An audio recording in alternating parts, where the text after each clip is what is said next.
Welcome. Wow, this is the first time. This is the SCI-Arc record for getting quieter the fastest. That's good, I guess. Anyways, welcome to the SCI-Arc Fall Lecture Series, 1994. It's I guess as lecture series go here, it's somewhat unusual, but I think an extremely interesting lineup. Beatriz tonight, Jennifer Bloomer, Beverly Fishman, Peter Fend, Marianne Ray, our faculty, Sheila Kennedy, who right now I think is going to be teaching here in the spring, Michael Bell, an architect who now is working and teaching at Rice, and many of you know Raymond Abraham, who will be coming in at the end of November. Real good group, good mix. And I think there's a lot of common ground generally between all of the people of the group. The lecture committee, which is a very large one, I won't name all of them, did an exceptional job working all of this out. So I'd like everybody to give them a hand.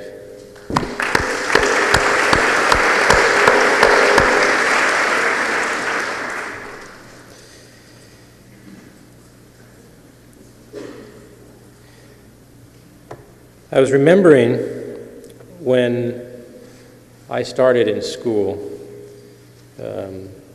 and when I graduated 20 years ago, there was very few people around that were talking about architecture in the way that there's so many people now talking about architecture. The territorial boundaries were pretty closed. Closed from the inside and the outside. There weren't many people that were crossing over. In the last, I guess I would say, 10 years, maybe 15, there's been a lot of good people that have crossed over into architecture, or I guess they're working in the realm of architecture, using architecture as a focus for their thoughts and their ideas.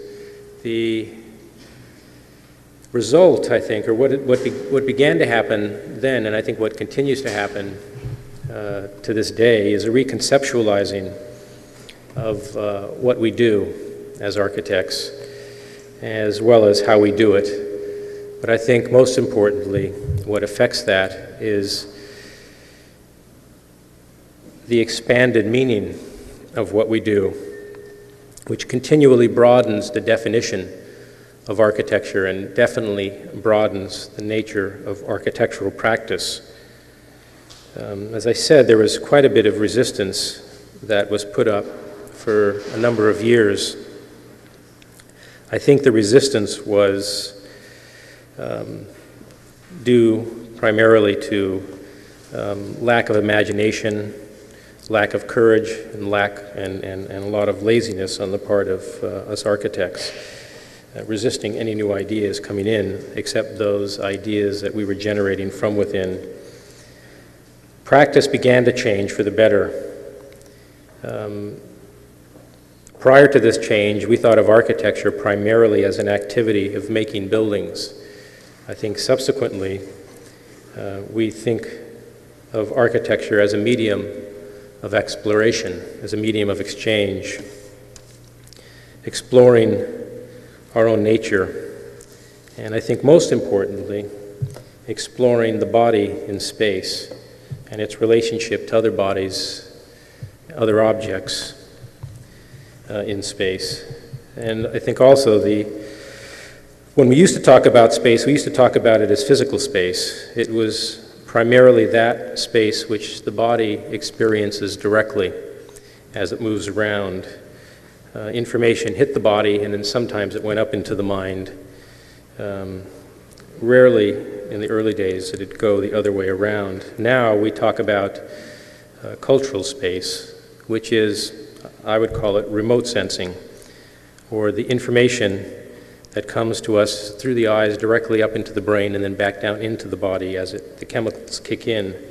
And it comes in a variety of forms other than bricks and mortar. It comes in through photographs, through film, through drawings, through text, and through exhibition. Part of the debate in recent years has been what is the true reality of architecture? Is that architecture, or is it merely a representation of architecture? I think that it's become much more than a representation of architecture. It's reached a level of autonomy that has its own reality. And I think as a result of that, it's reached, I think, a level of equality. So I think I hear it very little now, but there's still some debate as to whether theory is more important than practice or whether practice is more important than theory. It's an old and tired debate. I think what's most important for us to recognize are the benefits that come from all of the work that's been done by people that have a keen mind and are articulate enough to be able to talk about what they see. It's an integration, I think, once again, of the mind and the body, a reconciliation of the mind and the body. It's about transformation, transforming our discipline once again for its survival, growth, and change. And I think most importantly, it's about impermanence, opening up our grasp to let things go so that new things can grow, renewal. I think with the immense help of people like Beatriz Colomina, architecture is being renewed continually. Knowing her work and knowing her a bit personally, I would qualify her as an original thinker.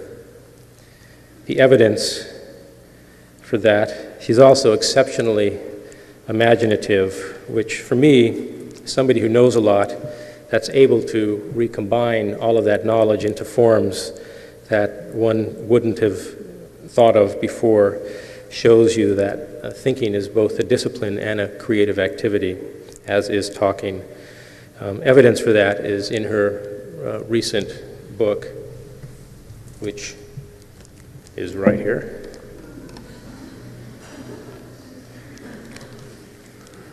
And Privacy and Publicity, Modern Architecture as Mass Media. There's also evidence in students of hers that I've talked to at Princeton who all yearn to have the opportunity to get into her classes sooner rather than later. Exhibit A, Beatriz Colomina.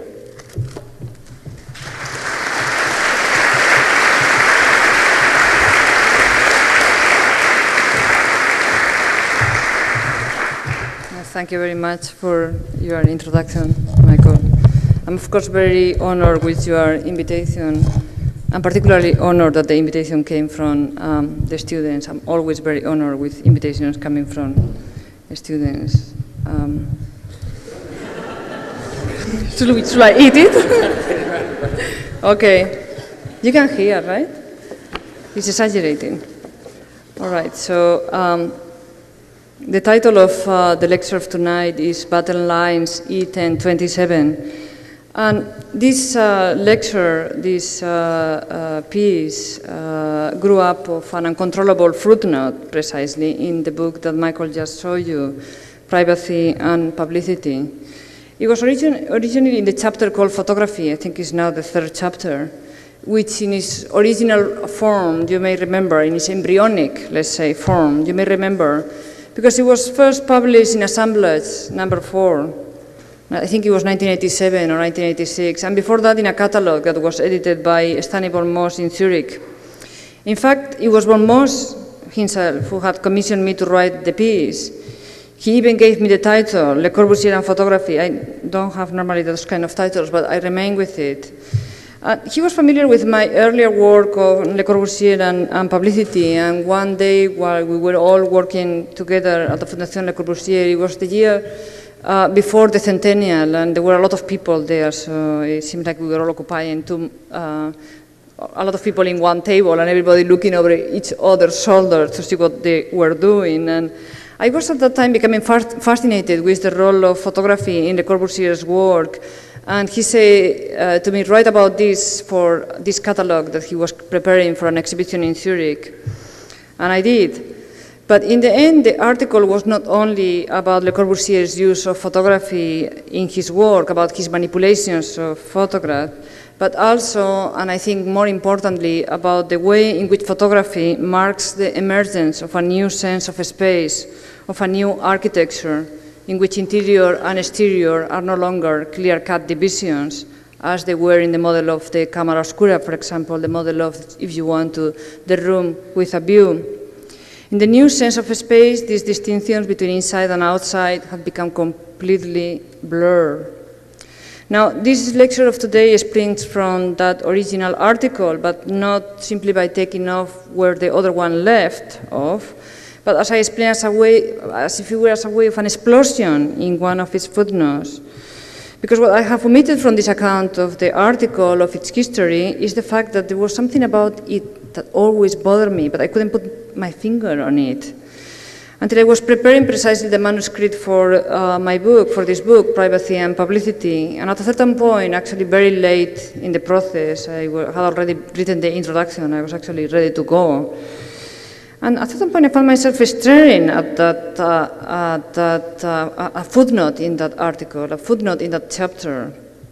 And first, what had been originally a footnote, it started to grow and get bigger and bigger, until it reached that point where it really could not remain as a footnote. You know, footnotes are supposedly not to go for pages. So at a certain point, the footnote was jumping into the main text, where of course now it had more room to grow, and it was keep growing. And at a certain point, it was clearly going to take over that chapter.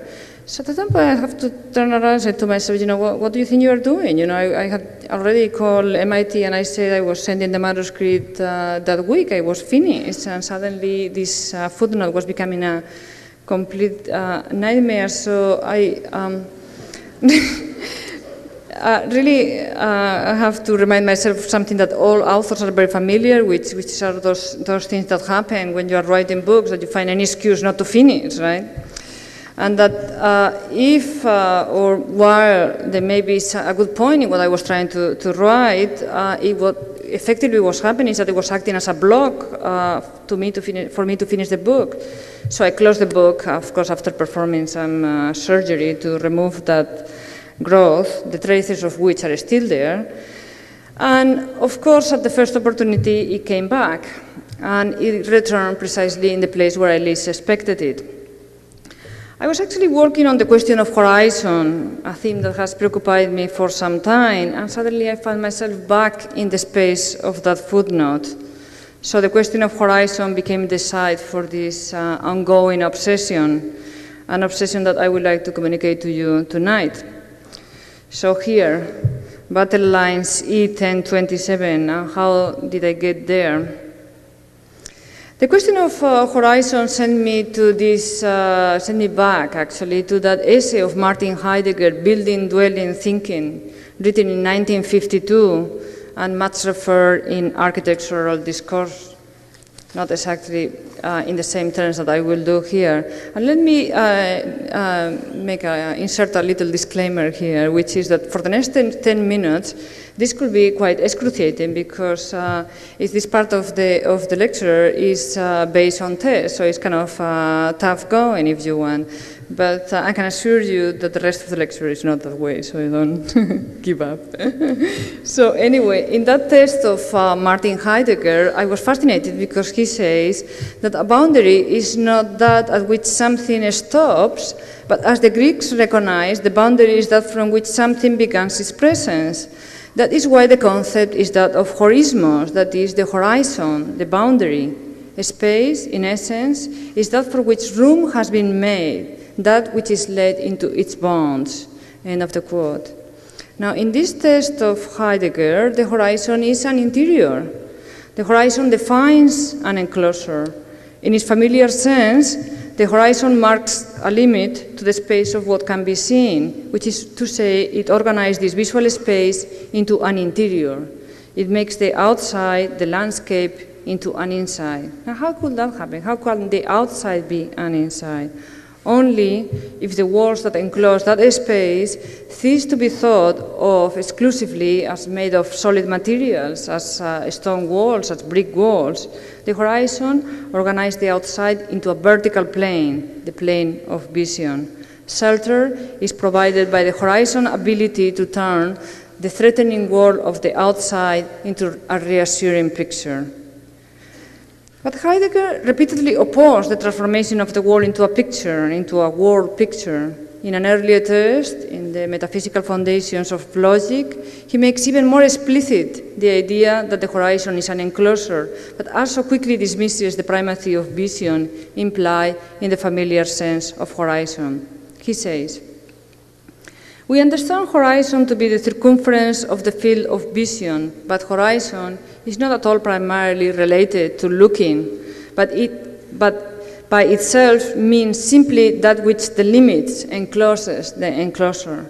End of the quote. So before vision, the horizon is a boundary, an enclosure, an architecture.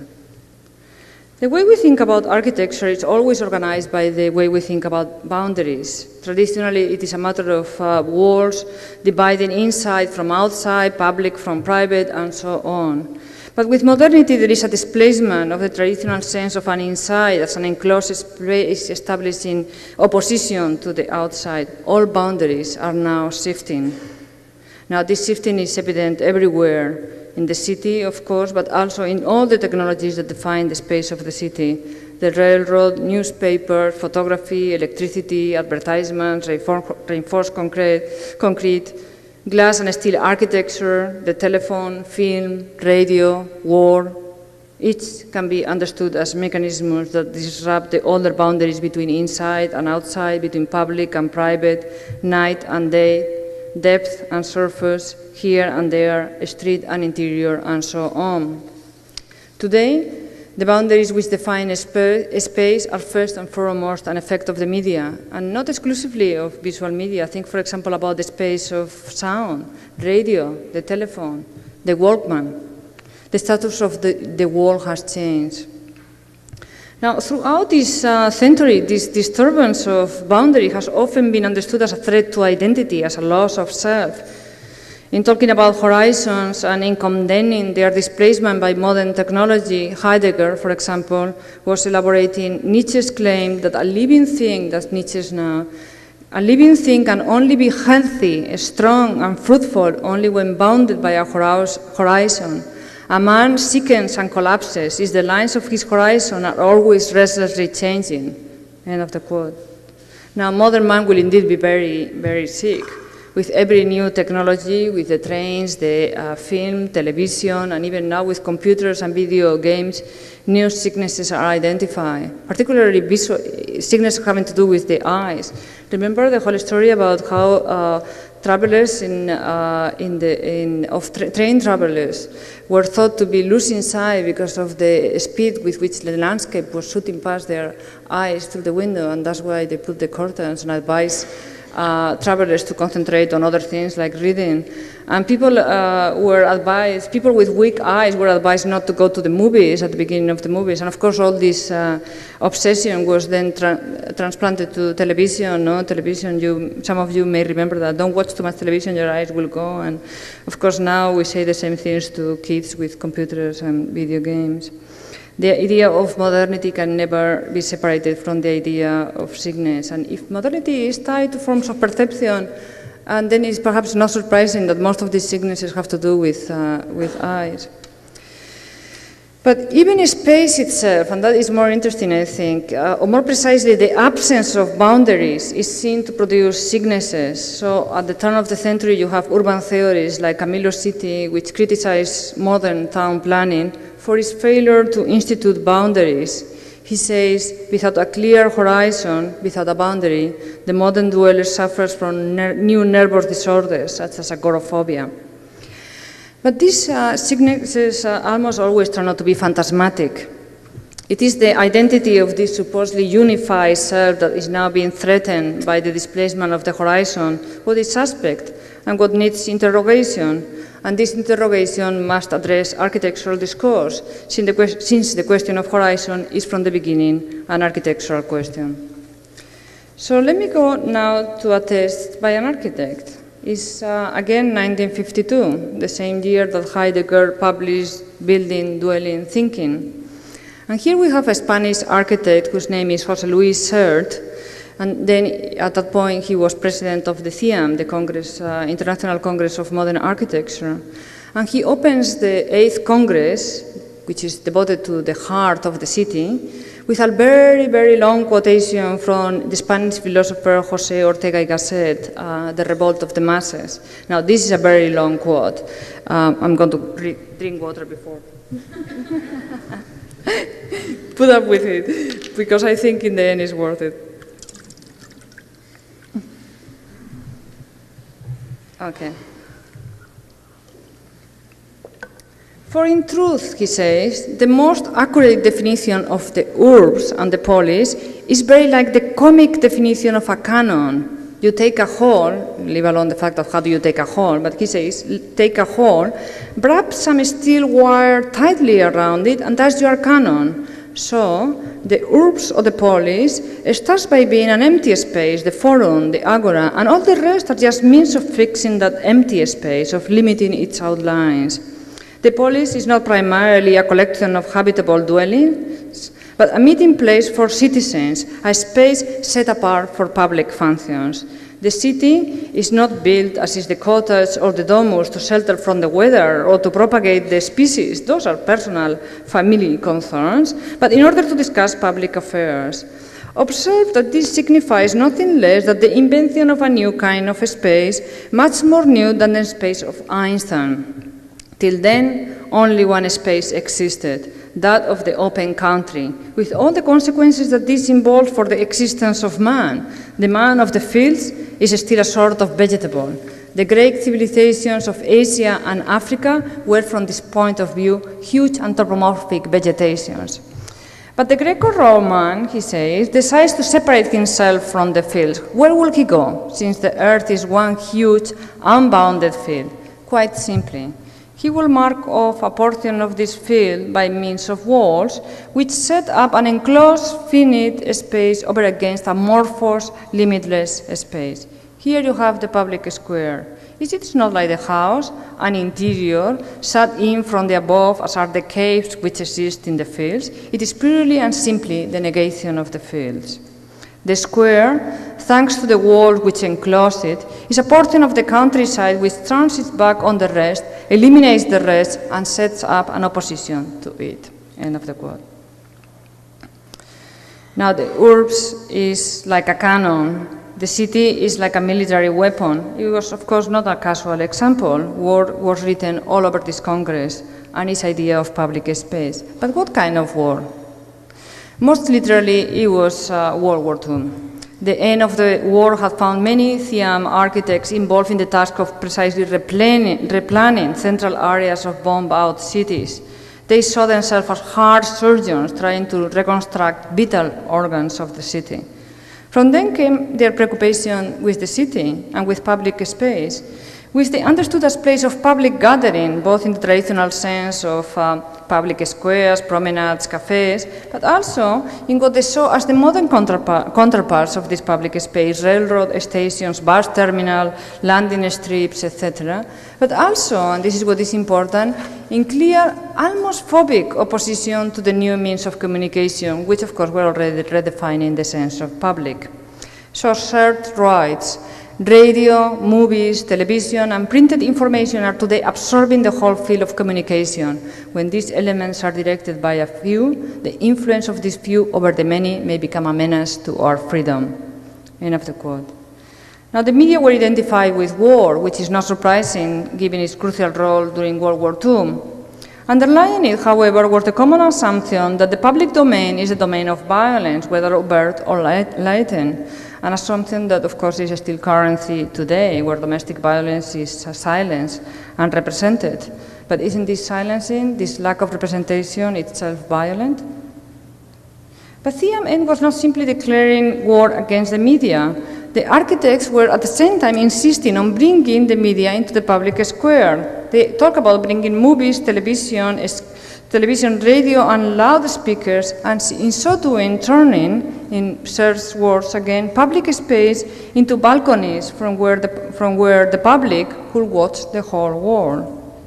Now, note that the balcony is precisely an element from domestic architecture, a place for both looking and being looked out. To say that the public space is a balcony is already a recognition that the public is not so much a negation of the interior, as in the passage of Ortega Gasset that Sert is quoting, but rather an occupation of one of its traditional boundaries, the wall.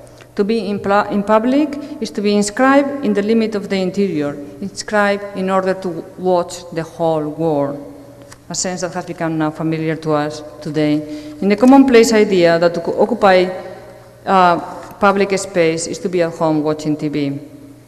Far from declaring war on the media, Sert was actually installing it. The real work here is architecture. The very separation between public and private, inside and outside, is what is violent in Ortega's Gasset passage. Remember, the public is established in opposition, against, as negation, turns its back. All these terms mark a certain hostility. Public space is produced by a violent effacement of the private. But here, returning to Ortega's Gasset canon, precisely what is wrapped around that whole, that is public space, is the interiors that are excluded from it. So the canon is therefore constructed out of domestic spaces. It is not that public space is violent and that the interior is safe.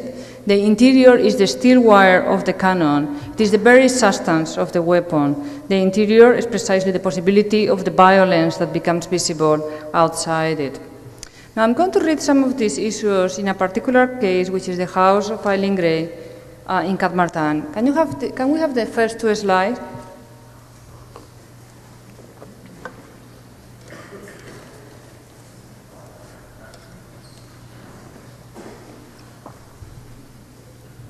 This is E1027, a house that probably you all know, a modern house. Its walls are riddled with bullet holes. As you can see, it's perched on the rocks, 100 feet above the Mediterranean, in a very remote place, in Roquebrune, at Cap-Martin. The site was, in Eileen Gray's words, inaccessible and not overlooked from anywhere. No road leads to this house. It was designed and built by Eileen Gray and by Jean Badovici, editor of L'Architecture Vivante. Okay, so maybe it's the other way around for me. No, like that. So this is Eileen Gray, of course, and this is the special issue of L'Architecture Vivante devoted to this house, to E1027. Now, perhaps I should say that Eileen Gray designed the house for herself and for Badovici between 1926 and 1929. In fact, she not only designed and built the house, she spent actually 2 complete years living in the site in complete isolation while the house was in construction. But she also designed, as you probably know, all the furniture. These are the plans and how it was published in L'Architecture Vivante. She designed all the furniture for the house and everything, the light fixture, the carpets, the window shutters, the screens, the mirrors, absolutely everything in the house. Everything became a prototype. I'm just showing them quickly to remind you of the particular house. She named the house E1027. E is for Eileen, 10 is for J, from Jean Badovici, the 10th letter of the alphabet, 2 is for B, of Badovici, and 7 for G. And they both live in this house most of their summer months until Gray built her own house in Castellar in 1934. After the death of Badovici in 1956, the house was sold to a Swiss architect, Marie-Louise Selbert.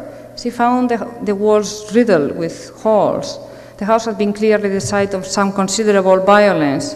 In a 1969 letter, she comments on the state of the house. She says, Corbu did not want anything repaired and urged me to leave it as it was, as a reminder of war. End of the quote. But what kind of war? But most obviously it was World War II. The bullet holes were wounds, actually, from the German occupation. But what violence was there to the house before the bullets, and even before the inevitable relationship between modern architecture and the military? And anyway, to start with, what is Le Corbusier doing here? What is bringing him to this isolated spot, to this remote house that will eventually become the site of his own death in 1965?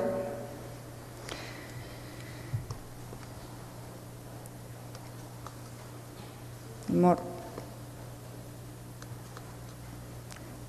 In a coffee table book on Le Corbusier, which is called Le Corbusier, Architect, Painter, Writer, of course one always has to suspect these books that put people in kind of boxes. Le Corbusier, Architect, Painter, Writer.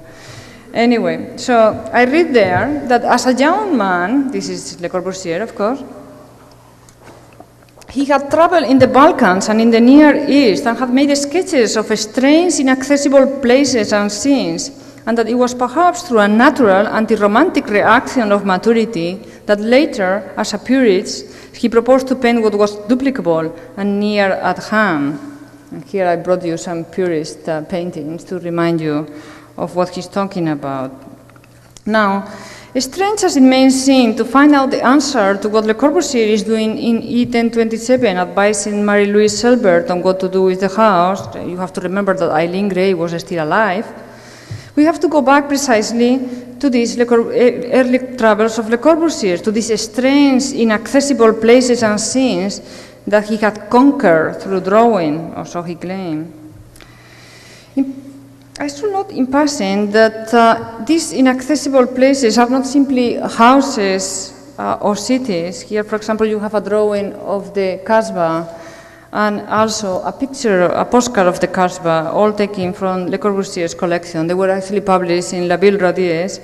But he also painted sexual scenes. Let me show you some drawings that he did in 1917. But in particular, we will have to go back to Le Corbusier trip to Algiers, precisely in the spring of 1931. This is what he will call his first encounter in what will become a long relationship to this city, or in his own words, 12 years of uninterrupted study of Algiers. Now, by all accounts, this study began with his drawings of Algerian women.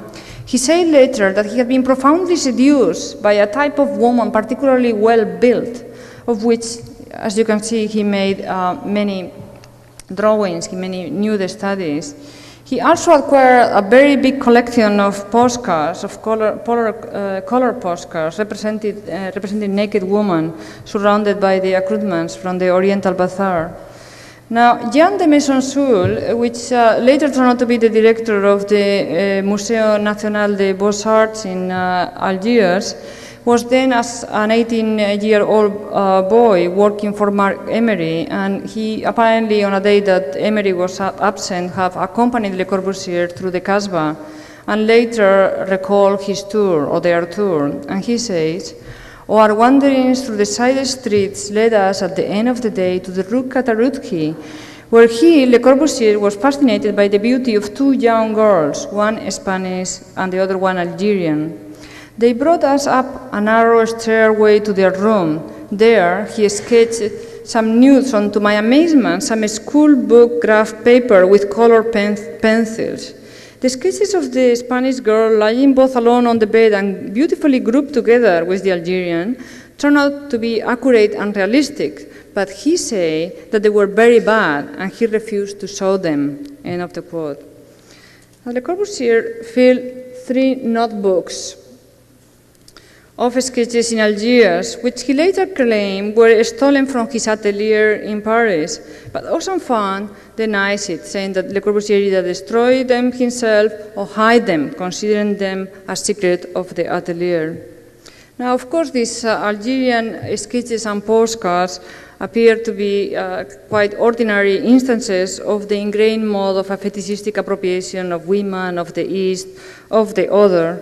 But Le Corbusier, as Samir Rafi and also Stanislas von Moos have noted, turned this material, these drawings, into preparatory studies for a projected monumental figure composition, the plans of which preoccupied him during many years, if not his entire life. From the months immediately following his return from Algiers up to his death, Le Corbusier seems to have made hundreds and hundreds of sketches on yellow tracing paper by laying it over the original sketches and retracing the contours of the figures. Or some fans believe that Le Corbusier had redrawn his own sketches with the help of photographs and postcards. He also exhaustively studied Delacroix's famous painting Femme d'Algiers, producing a series of sketches of the outlines of the figures in this painting, divested of their exotic clothing and the surrounding decor. Soon the two projects merged. He started confusing the two projects, so he modified the gestures on Delacroix's figures, gradually making them to correspond to the figures in his own sketches of the Algerian woman. He said that he would have liked to call the final composition Femme de la Casbah, but in fact he never finished it. He kept redrawing it. And here are some more examples, even in color. At a certain point, this mural composition was supposed to be in color. He kept redrawing it.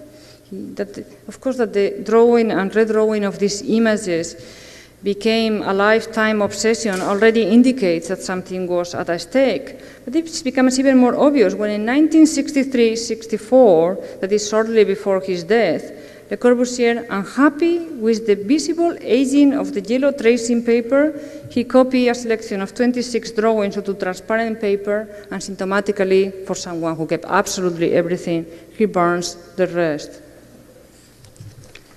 But the process of drawing and redrawing the Femme de la Casbah had already reached its most intense, if not hysterical moment, when Le Corbusier's studies found their way into that mural on the left that he completed in 1938 in the house in E1027.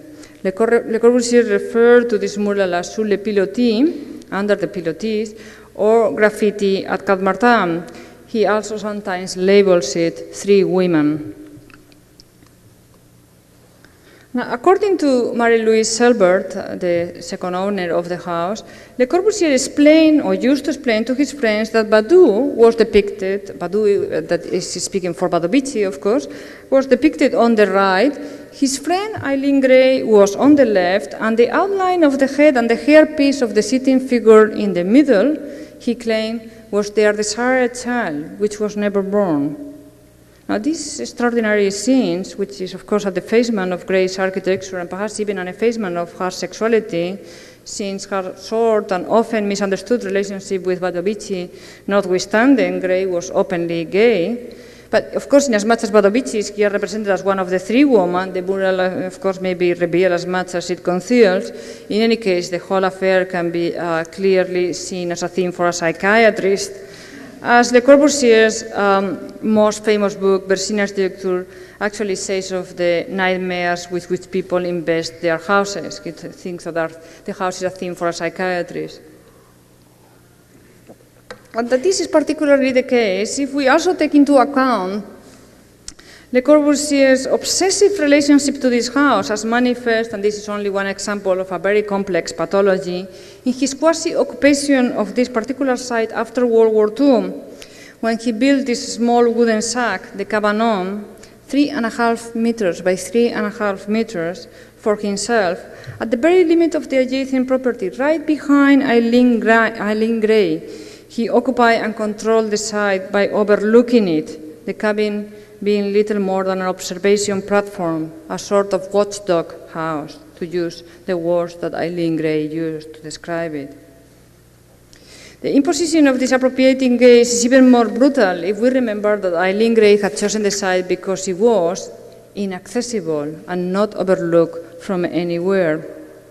Now let me show you more pictures of this cabanon with the drawings. You see those drawings with the figure even looking almost like, what is that, binoculars? Actually right into into the space of the house of Eileen Gray, and some other images of the interior to give you a sense of what the space is.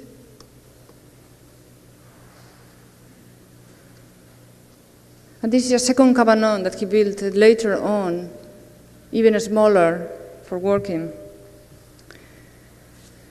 Now, the violence of this occupation actually had already been established when Le Corbusier painted the murals in this house. There were actually 8 altogether, without the permission of Eileen Gray, who had already moved out. She considered it an act of vandalism. Indeed, as Peter Adam, her biographer, has put it, it was rape. A fellow architect, a man she admired, had with her consent defaced her design. Now here are some images of the other murals in the house.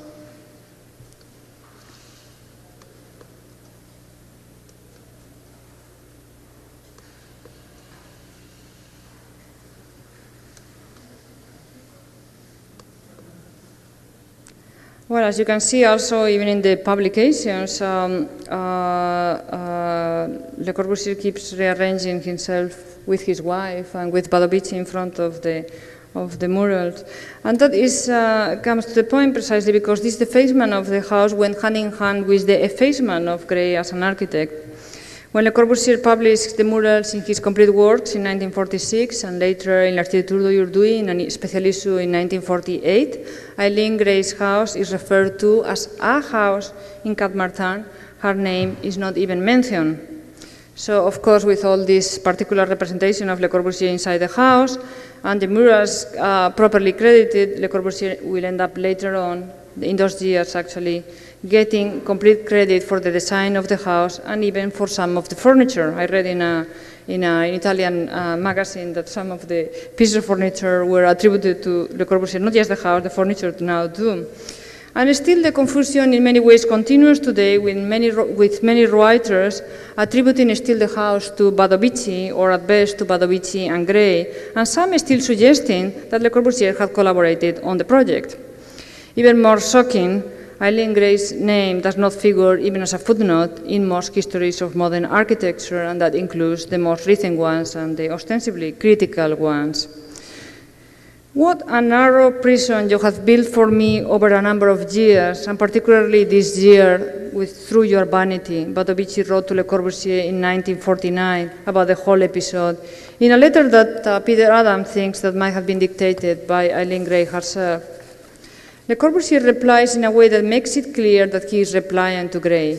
You want a statement from me, he says in his letter, based on my worldwide authority to show, if I correctly understand your innermost thoughts, to demonstrate the quality of pure and functional architecture which is manifested by you in the house at Cap-Martin and has been destroyed by my pictorial intervention? Okay.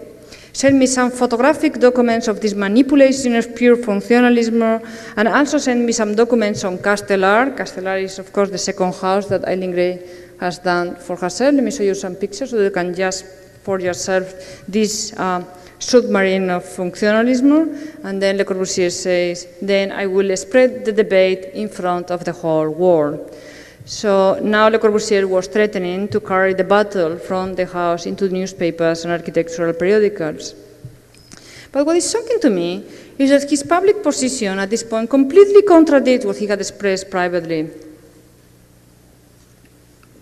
In 1938, that is the same year that he will go on to paint graffiti at Cap-Martin, Le Corbusier had written a letter to Eileen Gray after spending some days in E1027 with Badovici, where not only does he acknowledge her sole authorship, but also how much he likes the house. He says,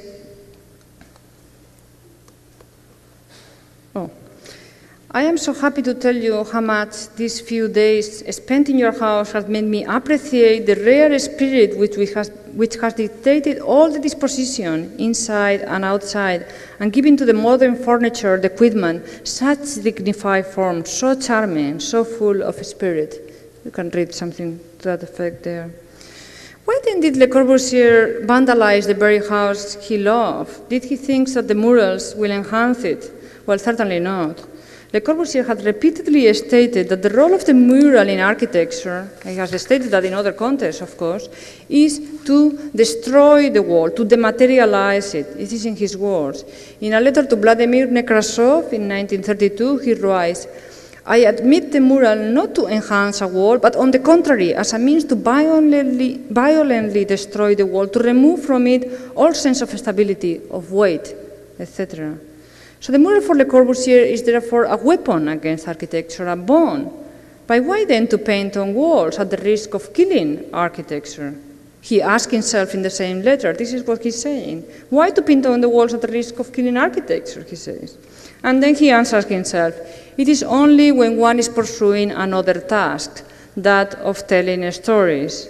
So what, then, we have to ask, is the story that he so urgently needs to tell us with this graffiti at Cap-Martin? Well, strange as it may seem, we will have to go once more back to Algiers. In fact, Le Corbusier's complimentary letter to Eileen Gray sent from Cap-Martin, as you can see, on the 28th of April of 1938. You see the letterhead there? I didn't realize that until I was actually doing the slide for this. And I look down there and I say, Hotel Aleti, Algiers, as if we hadn't seen the connection yet. Le Corbusier's violation of Eileen Gray's house and history is consistent precisely with his fetishization of Algerian women.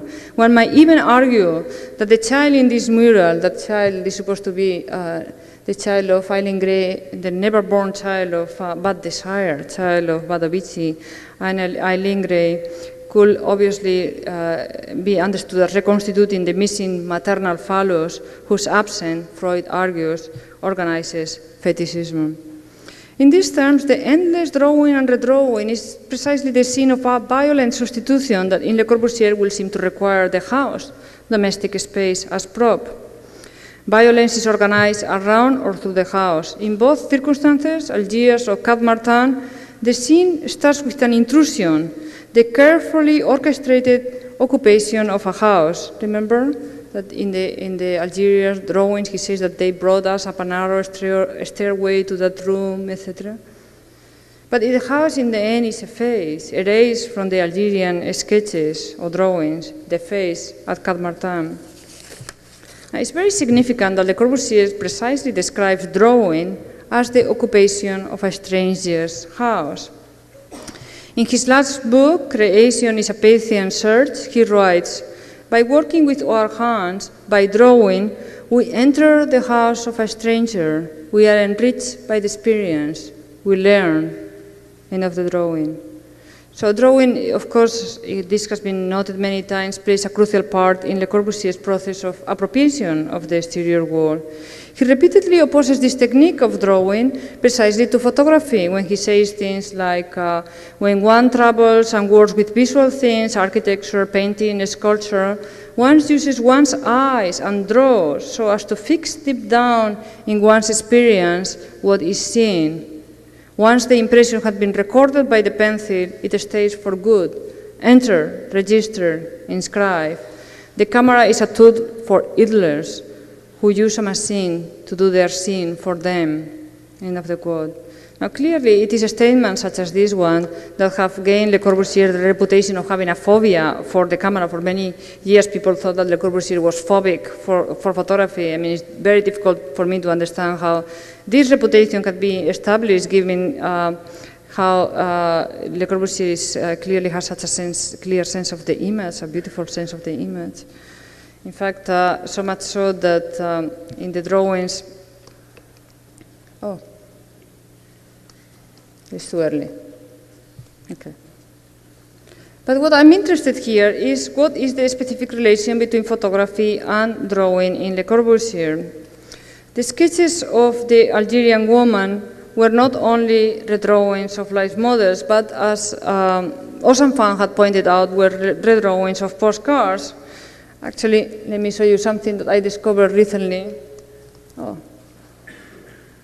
I was not aware of this when I wrote that Le Corbusier have drawn, his sketches were after photograph. I was just following some fans saying that he had destroyed the sketches and that in fact these drawings were done after the postcards. But recently I discovered that this is the case, that you can establish a clear correspondence between the drawings that have been kept and existing photographs that he had collected. So here you have a few of those.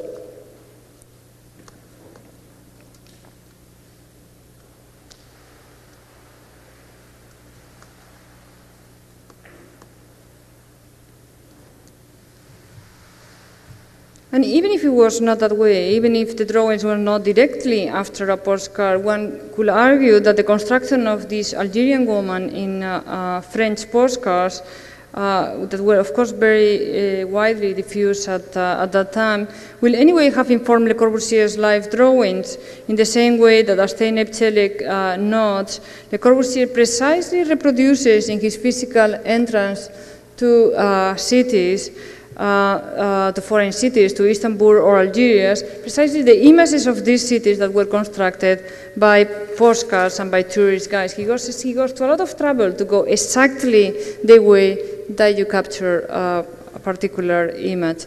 These images have appeared before about the relationship between photography and drawing in Le Corbusier a minute ago. In Le Corbusier, you find always this relationship. It was a surprise for historians of Le Corbusier to find out that there was a big stock of photographs that he has taken throughout his early travels. I think what is most interesting is that there is a very clear relationship between the photographs and the drawings. The drawings are really done after the photograph. In these terms, in the terms of that he goes to so much trouble to go through a city, to enter a space, to come into a city, whether it is by boat or by sea, however, just to enter in that canonic image represented by postcards and guides, you can say that Le Corbusier not only knew what he wanted to see, as Zeynep Çelik, but he saw what he had already seen in pictures. He, in a way, enters those pictures. He inhabits the photographs. The redrawing of the Delacroix Femme d'Algiers were also more likely to have been realized from postcards and reproductions than from the original painting in the Louvre. So the question that I have then is, what is the role, or the specific role, of the photographic image as such in the fetishistic scene of the Femme d'Algiers project? The fetish is always about presence, writes Victor Burgen. And how many times have been told that photographs lack presence, that paintings are to be valued because of their presence? Clearly, is this separation between painting and photography what organized the dominant understanding of Le Corbusier's relationship to photography. What this account seems to ignore is that here, the drawing, the handcrafted artistic meditation, is done precisely after the photograph, after the reproduction, after the postcard. In fact, the whole mentality of the Femme de la Casbah drawings is photographic.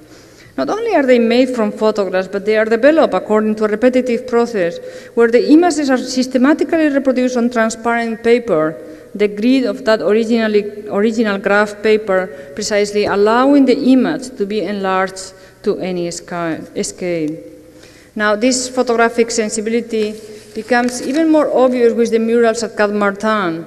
Traditionally, they have been understood as paradigm of the Corbusier, the painter, the craftsman, detached from mechanical reproduction, an interpretation to which Le Corbusier himself has contributed with the circulation of this famous photograph of him naked working at one of the murals. Now, do you realize that this is the only nudist image of Le Corbusier that we know? That it had to be here in this particular scene is in itself telling.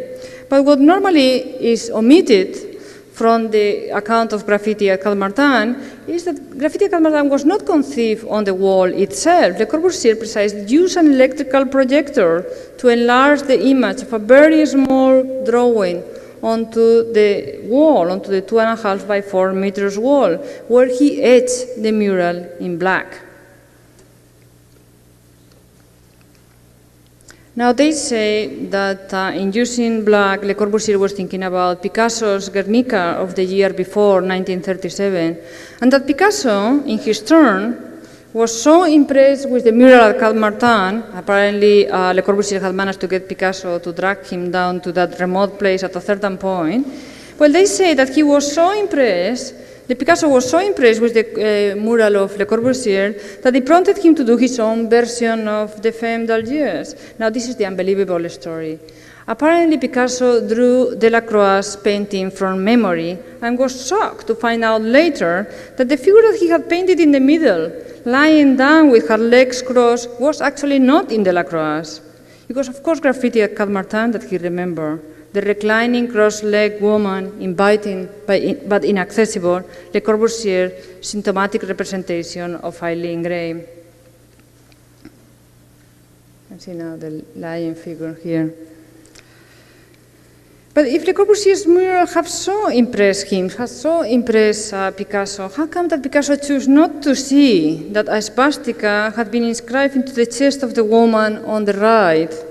The swastika, of course, may yet be one more sign of Le Corbusier's political opportunism. Remember that the mural was done in 1938. But the German soldiers who occupied the house during World War II may not have seen the swastika either, because it was in this very wall that was found later riddled with bullet holes, as if it had been the site of some execution.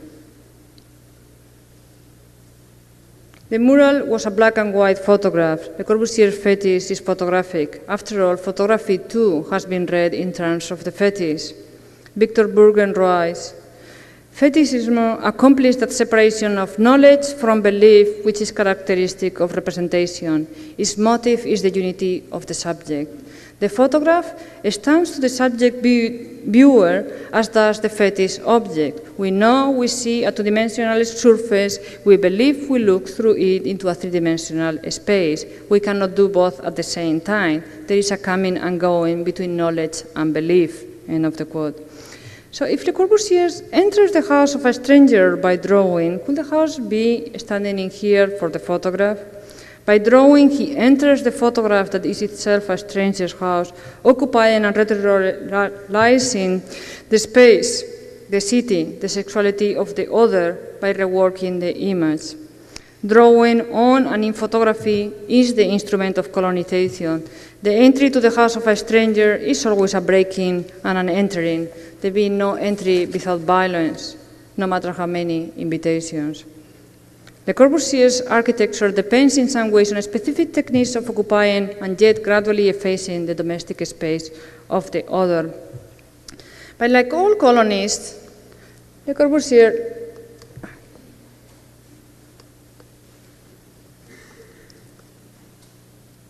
what happened here? Oh, good. Le Corbusier does not think of it as an invasion, but as a gift. When recapitulating precisely his life work 5 years before his death, he symptomatically writes about Algiers and Cap-Martin in exactly the same terms. Now you have to realize that this is the book, my work at the very end of his life, and he goes, this year I did this, and this year I did that. And this is the only moment in which he uses this particular expression. He says, 1930, Algiers, 7 great schemes, 7 enormous studies, free of charge. And later, he says, 1938-39, 8 mural paintings, free of charge, in the Badovici and Eileen Gray house at Cap-Martin. No charge for the discharge. Gray was outraged. Now even her name had been defaced. He went out of his way to misspell her name in this very moment in which he says, in Eileen Gray house at Cap-Martin, he writes Helen with an H and Gray with an E rather than an A. So even her name now has been defaced, and renaming is, after all, the first act of colonizations. Such gifts cannot be returned. So now I would like to leave you here with 4 footnotes, if you want. First is that in 1944, the retreating German army blew up Eileen Gray's apartment in Saint-Tropez, in Menton, near Saint-Tropez, having first vandalized E1027 and also her own house in Castellar. She lost everything. Her drawings and plans were used to light fires. Second, on August 26 of 1965, the endless redrawings of the Femme d'Algiers still unfinished, Le Corbusier went down from E1027 to the sea and swam to his death. In 1952, he had declared to Brassai, the famous photographer who have come down to Cap-Martin to photograph him, he has said to him, "I feel so well in my cabin that without doubt I will finish my life here." Third footnote. In 1977, a local mason who was in charge of some small work in the house, in the E1027 house, mistakenly demolished the murals.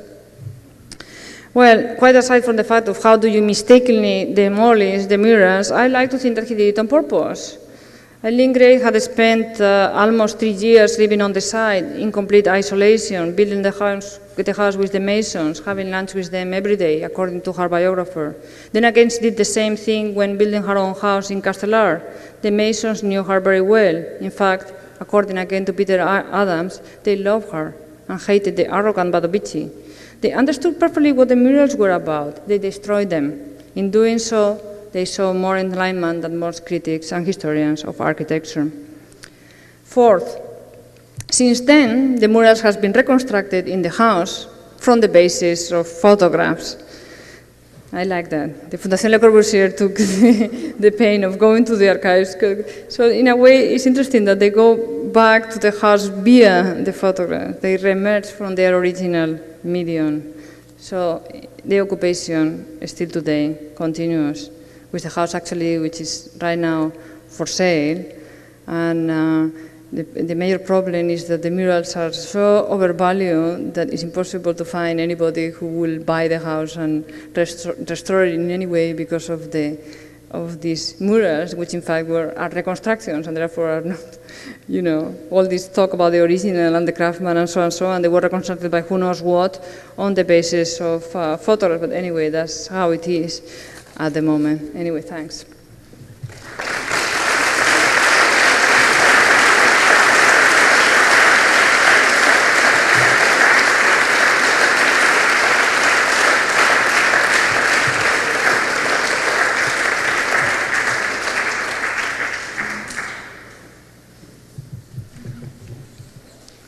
What happens now?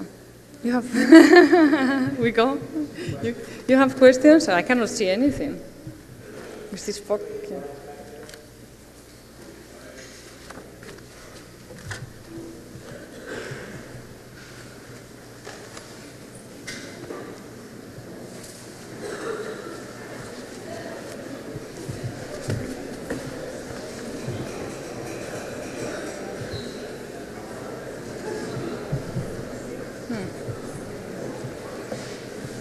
No question.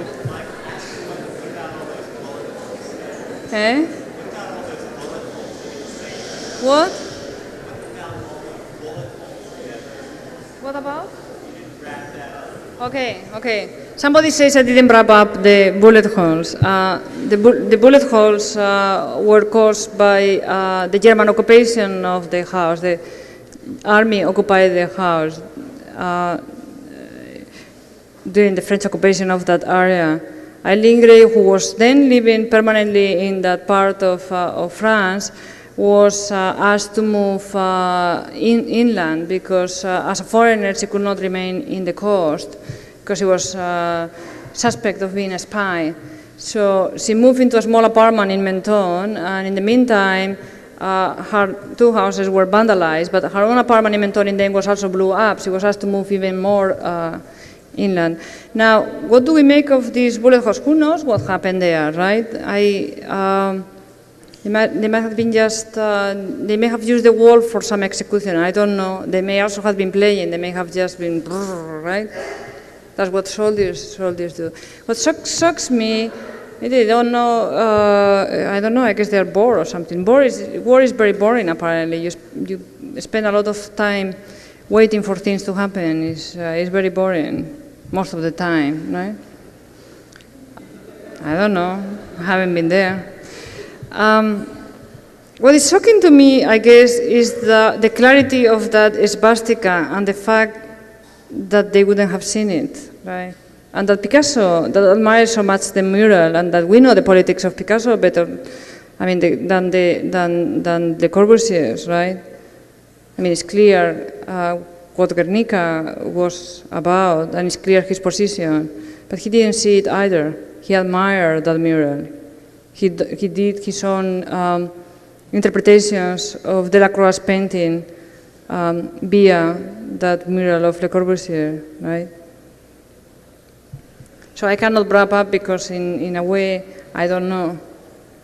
Nobody knows. History is a little bit like that, right? You have to make up a little bit. I was actually disappointed to find out this direct relationship between the photographs, I mean the postcards and the drawings that I just found this summer.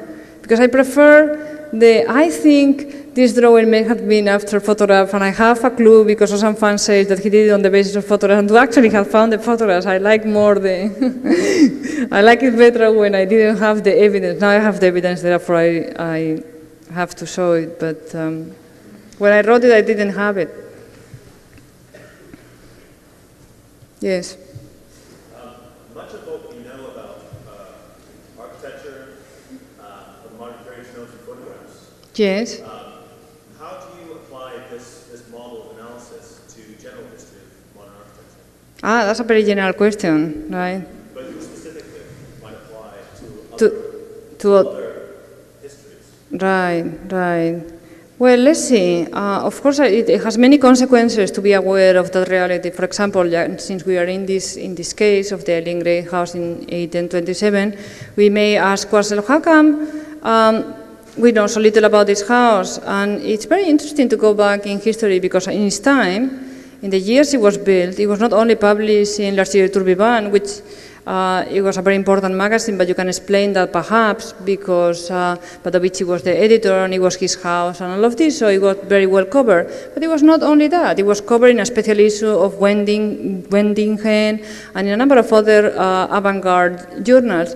What is shocking to me is that what was recognized as a masterpiece, if you want to use the term, in its own time, it was then lost from history. So you find that the only historian to recover Eileen Gray as an architect is Ricbert in the 70s, and he wrote a very small article, I think it's in Perspecta, 1977, 2 houses and an interior is called, Eileen Gray architect, 2 houses and an interior, and it is there that she is recovered from history. You are right, it's not only photographs but also articles and histories. If you, in this particular case, it was erased from history by the historians. I think Le Corbusier played a very important role when he did these murals and went out of his way not to have the house credited to her. He was participating in the erasure of her history. Right? This is just one case.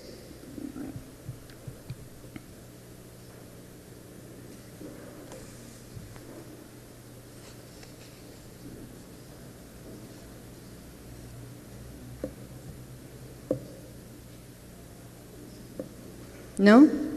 Okay.